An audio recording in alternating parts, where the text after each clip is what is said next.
So, No Game, No Life, episode 2. So, the episode starts off with the red hair girl named Stephanie Dola, who's complaining to Sora because she's like, you knew she was cheating. Why didn't you say anything? She would have lost and I would have won, and now everything's ruined. Me. He's like, look at all the fucks I give. I don't care that you suck at games and crap, so you suck at life. Ha ha ha. By the way, your grandpa sucks. So she gets pretty mad, tries to slap him. He's like, no, let's settle this with a game. So they play rock, paper, scissors. And he's like, you know what? I can only win with paper, and anything else will be considered a tie or a win in your favor. So she's like, yeah, sure, game. So they make their agreements on that.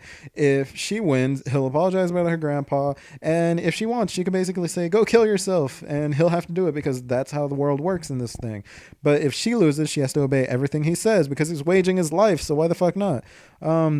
And if they tie, then he'll give a hint at how the other girl cheated, and she has to do a favor for him because he's going to be broke and crap. So she's like, sure, I'll give you like a home or money or some crap. So they continue on, play their game. She gets really deep into thought about it, but it doesn't really matter because she loses anyway because she sucks at shit.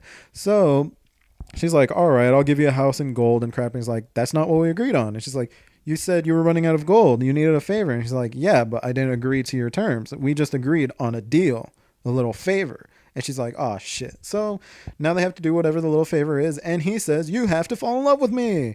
And everyone kind of freaks out. And he's like, you know what? I said that because now you have to fall in love with me. And now you're going to give me all your money and a place to live. And Shiro's kind of like, why didn't you just say she belongs to you?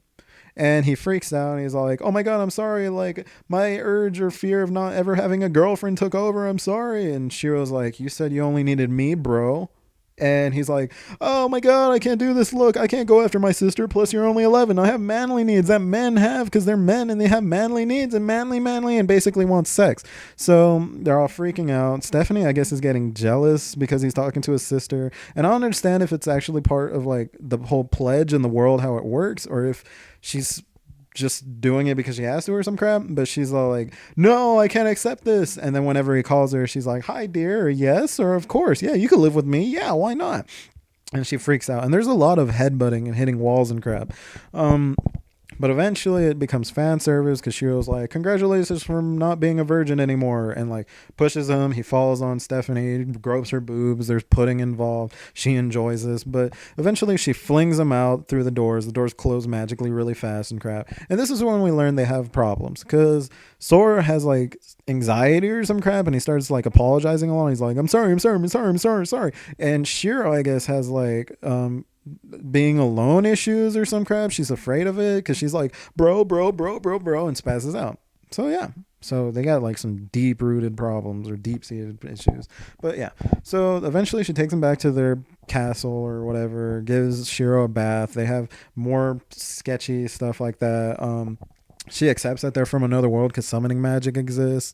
And there's also, I think, a Doraemon reference because he tries to get a picture of her naked or some crap and his face changes. But yeah, it doesn't really work out in his favor. Then she dresses him up in fancy clothes and she's kind of really turned on to the idea of him looking like a butler cosplayer or some crap like that. And she also made a dress from the tablecloth or some shit.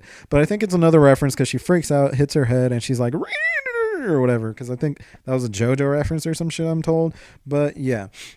She goes and like gets them tea and cookies, and she's like, yeah, tea and cookies, ha, fuck my life, and like headbutts her head even more and bleeds and crap.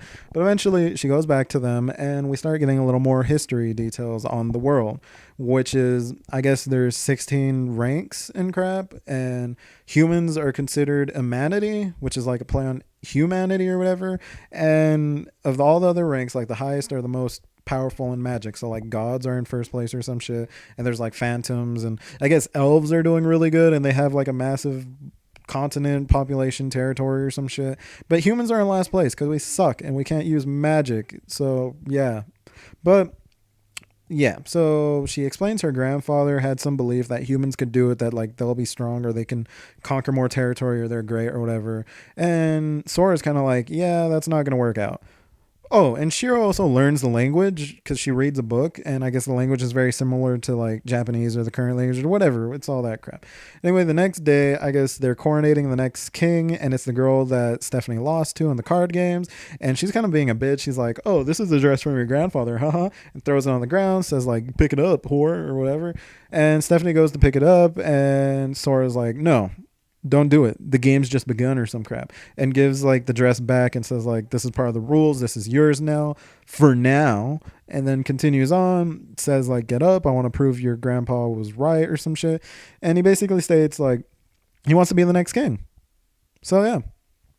So other than that, the episode was all right. Oddly enough, I don't know how they can make rock, paper, scissors that fun to watch, but it was. So I enjoyed it.